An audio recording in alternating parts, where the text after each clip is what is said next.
Hello বন্ধুরা, good morning. আজ একটা নতুন সকাল, একটা নতুন ভিডিও নিয়ে চলে আসলাম। কি ঠান্ডাটাই পড়েছে না, সকলেই মোটামুটি কাবু হয়ে গেছে। আমাদের এখানেও চলছে প্রায় 9-10 ডিগ্রি টেম্পারেচার। দুদিন ধরেই দেখছি একদম সকালে উঠলেই পুরো কুয়াশা কীরকম একটা হয়ে রয়েছে, অন্ধকার অন্ধকার ভাব। ভালো লাগে না, যতই ঠান্ডা পড়ুক একটু রোদ উঠলে ভালো লাগে। তোমাদেরকে বেশ কিছুদিন আগে দেখিয়েছিলাম যে শিম গাছ লাগিয়েছিলাম, কিন্তু তারপরে আর দেখানো হয়নি। কিন্তু শিম গাছে দেখো কত শিম হয়েছে। প্রতিদিনই ভাবি শিমগুলোকে তুলবো, কিন্তু এই আজ তুলবো থাক, কাল তুলবো, এই করে করে আর তোলা হয় না। তবে এখন দেখছি বেশ কিছু পাতা হলুদ হয়ে যাচ্ছে, তো এবার মোটামুটি বীজটাও মনে হচ্ছে একটু পোক্ত হয়েছে। তাই আজকে ভাবলাম কটা শিম তুলি। দেখো কি সুন্দর হয়েছে শিমগুলো। আসলে কি, শিমটা গাছ থেকে পাড়তে ইচ্ছা করছে না, মনে হচ্ছে বেশ এই যে গাছে রয়েছে এটাই ভালো লাগছে। তাই একটু গড়িমসিও করছিলাম বটে, কিন্তু এই যে কুয়াশা কুয়াশা হয়েছে, তো এরপর যদি শিমগুলো না তুলি যদি নষ্ট হয়ে যায়, সেই জন্য ভাবলাম কিছু শিম তুলে ফেলি। তবুও গাছে এখনো অনেক রয়েছে, গামলার মধ্যে তো, তার জন্য খুব একটা বেশি হয়নি, তবুও যতটা হয়েছে তাতেই আমি বেশ খুশি। দেখো কত রয়েছে, এতগুলো তোলার পরও। দেখি আজকে প্রথম তুললাম, কি করি সেটাই ভাবছি। এই গামলাটাতে বেশ কিছু ধনেপাতা হয়েছে, ধনেপাতাগুলোতে খুব গন্ধ। আসল একটু সার টার দেই তো, যার জন্য বেশ যেগুলো আমরা বাজার থেকে নিয়ে আসি বেশ বড় বড় হয়, কিন্তু এগুলো বেশ ছোট ছোট হয়েছে, কিন্তু খুব গন্ধ আছে। কালকে গাছ থেকে 2-3টে উচ্ছে পেরেছিলাম, এই একটা উচ্ছে রয়ে গেছে, খেয়াল করি। যাই হোক, দেখি সব মিলিয়ে মিশে আজকে গাছের জিনিস দিয়ে কি কি করতে পারি। তোমাদেরকে দেখো আমি দেখিয়েছিলাম আমাদের সামনের যে ফাঁকা জমিটাতে সেই ছোট ছোট গাছগুলো লাগানো, সে ফুলকপি, বাঁধাকপি, ওলকপি, সেইগুলো দেখো এখন একদম পুরো বড় হয়ে গেছে। এই যে ওলকপি গাছগুলো পুরো বোঝানো যাচ্ছে কি না জানি না, এ দেখো বাঁধাকপিগুলো কত বড় বড় হয়েছে। প্রতিবারই উনি লাগান এখানে ফুলকপিটাই বেশি লাগান, তবে এই ক্লাইমেটটা এই সময় এরকম হয় বলে সমস্ত নষ্ট হয়ে যায় বেশিরভাগ ফুলকপি। তাই এবার উনি ফুলকপিটা একদমই কম লাগিয়েছেন, বেশিরভাগই বাঁধাকপি ওলকপি লাগিয়েছে। কি সুন্দর লাগে, চারিদিকটা সবুজ হয়ে থাকে, ভালোই লাগে দেখতে। চলো এবার রান্নায় চলে যাই।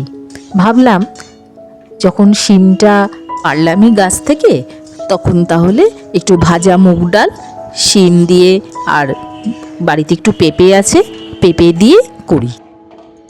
গাছের তো, তাহলে কীরকম টেস্টটা সেটা একটু সেদ্ধ সেদ্ধ হলে ভালোই লাগবে। সেই জন্য অল্পই একটু পেঁপে ছিল, পাতলা পাতলা করে কেটে, আর শিমটাকেও কেটে নিলাম, নিয়ে মুগ ডাল দিয়ে করব ভাবলাম। শীতকালে বিভিন্ন সবজি দিয়ে ডাল খেতে কিন্তু মনে হয় সকলেরই ভালো লাগে। ডালও সেদ্ধ হয়ে গেছে, আর শিম পেঁপে এগুলো সেদ্ধ হয়ে গেছে। উচ্ছেগুলো দিয়ে দেখি একটু ভাজা করব ভাবলাম। এবার ডালের মধ্যে একটু জিরে ফোড়ন আর লঙ্কা ফোড়ন দিয়ে ডালটাকে সম্বার দিয়ে নিলাম।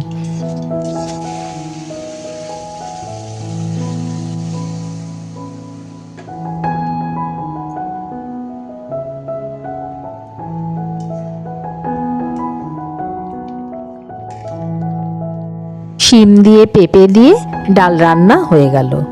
সবশেষে মাছটা করব, একটু ফুলকপি দিয়ে মাছটা করব। যেহেতু 3টে ছোট উচ্ছে ছিল, সেহেতু একটু ছোট্ট আলু দিয়ে উচ্ছে আলুটাও ভেজে নিলাম। বাইরের যখন আবহাওয়া ঠিক না থাকে, দেখবে বন্ধুরা, রান্না বান্না করতেও ইচ্ছা করে না। আর যে হারে ঠান্ডাটা পড়েছে, রান্না করা মানেই জল ঘাটা। কিন্তু কি করব, এখন তো ঠান্ডা বেশ থাকবে কয়েকদিন, কিন্তু একদিন দুদিন চালানো যায়, প্রতিদিন কি আর ওইভাবে করা যায়? উপায় নেই, রান্না বান্না করতেই হবে।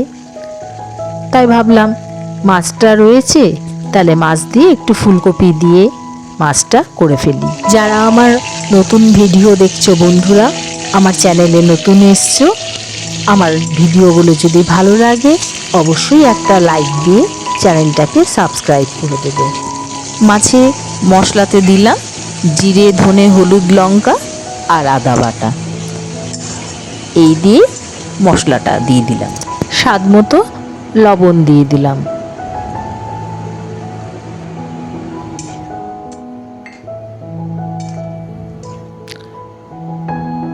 এইরকম আলু ফুলকপির তরকারিতে একটু এরকম টমেটো কুচি আর যদি বাড়িতে মটরশুঁটি থাকে তাহলে দিয়ে দিলেই তার স্বাদ একটা অন্যরকম মাত্রা নিয়ে নেয়। তাতে মাছ দিলে তো আলাদা কথাই, যদি এইভাবেও যদি আমরা যে রান্না করি সেটাও রুটির সাথে খারাপ লাগে না, কিন্তু ভাতের সাথেও ভালো লাগে। মাছ দিয়ে আলু ফুলকপি দিয়ে রান্না হয়ে গেল। তাহলে বন্ধুরা, আমার এই ব্যালকনি বাগানের সবজি এবং সেই সবজি রান্নার ভিডিও তোমাদের কেমন লাগলো তোমরা অবশ্যই জানিও।